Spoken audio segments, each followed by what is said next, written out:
Coucou, je suis très contente de te retrouver aujourd'hui pour cette seconde vidéo YouTube. Et oui, je suis encore là.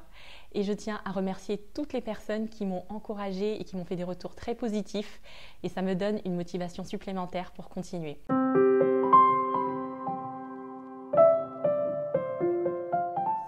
Le but de cette chaîne YouTube est de t'expliquer concrètement le long cheminement par lequel je suis passée, qui m'a permis de trouver ma voie et d'exercer un métier qui me passionne aujourd'hui. Et quel est mon job? Eh bien, c'est de t'aider, toi, parent ou futur parent, à ce que tu puisses exercer un travail qui correspond à ce que tu aimes dans la vie. Je voudrais t'offrir une session d'1 heure de coaching par téléphone afin que tu réalises que tu es capable d'avoir un métier qui te passionne. Aujourd'hui, je vais te parler de deux choses. De l'état d'esprit que j'avais à l'époque et des résolutions radicales que j'ai décidé de mettre en place. Je me sentais soulagée à l'idée de me savoir à nouveau enceinte. Je ne savais pas du tout si le bébé allait tenir ou si j'allais encore faire une fausse couche et pourtant j'allais bien. J'avais ma petite voix intérieure qui me disait « Sarah, ta carrière va changer de manière radicale. Tu trouveras un métier en accord avec tes valeurs et tu te sentiras utile. » J'avais ce projet de création d'entreprise qui était vague, c'était l'inconnu, l'incertitude et pourtant j'avais envie d'explorer. Il y avait une citation d'une personne qui m'inspirait beaucoup. Il s'agit de Nelson Mandela qui dit « Je ne perds jamais, soit je gagne, soit j'apprends ». Donc malheureusement, j'avais un problème. Il y a quelque chose qui n'allait pas. Mon état d'esprit qui était en totale contradiction avec l'ambition que j'avais. Pourquoi? Parce que je n'avais pas confiance en moi. Je me sentais inférieure aux autres. Je pensais ne pas être intelligente. Je croyais être capable de rien et je pensais même être bête. Oui, tu trouveras ça bizarre, mais c'est clairement ce que je pensais à l'époque. Je ne pouvais pas rester comme ça. Il fallait absolument que je trouve une solution pour changer. Je vais te parler de 2 conversations que j'ai eues avec 2 amis qui m'ont permis de trouver une solution. En avril 2014, une amie vient me voir et me dit « Sarah, j'ai une copine qui a mis en application le développement personnel dans sa vie et j'ai vu le changement qu'elle a pu avoir sur elle. Elle a confiance en elle, elle est épanouie. » J'ai trouvé ça intéressant.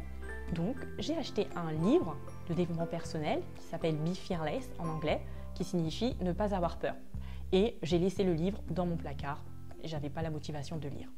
Quelques années plus tard, en décembre 2017, une autre amie qui savait que j'étais pas bien, que j'étais perdue professionnellement et que je n'avais pas confiance en moi, me dit « Sarah, j'ai lu un livre, il faut absolument que tu le lises et ça va t'aider. » Quel est ce livre?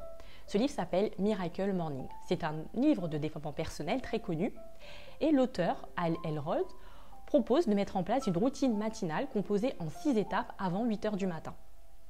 Étant donné que j'étais curieuse, j'ai lu ce livre et dès le départ, il y a des témoignages époustouflants, des personnes qui disent « Je menais une vie médiocre et désormais j'ai une existence extraordinaire. J'ai atteint le niveau 10 sur 10 dans tous les domaines de ma vie a été transformée. » Donc des résultats spectaculaires.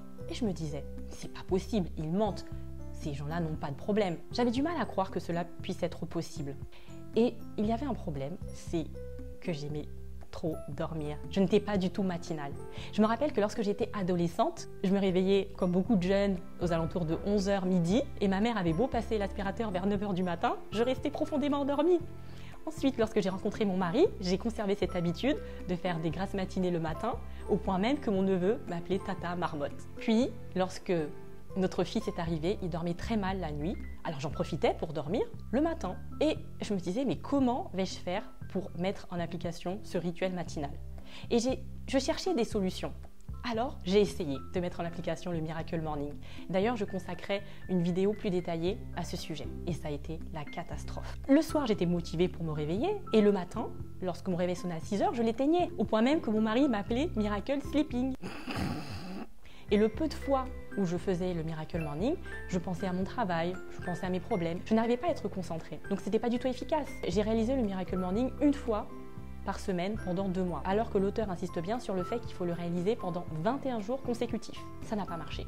Je vais revenir à ma grossesse lorsque j'étais dans mon travail, quelques années après. Et par rapport à mes antécédents, mon médecin a dû m'arrêter. Je me suis dit, Sarah, c'est le moment de changer. J'étais quelqu'un avec un tempérament plutôt hésitante et rarement déterminée. Mais là, j'étais déterminée à mettre au premier plan dans ma vie tout ce qui pourrait me faire du bien et m'amener à avoir confiance en moi. Il y a 3 choses que j'ai mis en place dans ma vie et que j'étais déterminée à appliquer. Le Miracle Morning. Ça avait marché sur d'autres et ça n'a pas marché sur moi parce que je sais que je n'étais pas suffisamment disciplinée. Donc j'allais à nouveau essayer. Deuxième chose, ma spiritualité. J'étais croyante mais plus pratiquante. Et j'avais vraiment envie de me rapprocher de Dieu. Je savais que cela pouvait m'apporter quelque chose dans ma vie. Troisième chose, il s'agit de ce projet de création d'entreprise. Je ne savais pas du tout où cela allait me mener, mais j'étais déterminée à explorer cette piste. Et j'ai hâte de pouvoir t'expliquer les changements spectaculaires que j'ai pu observer.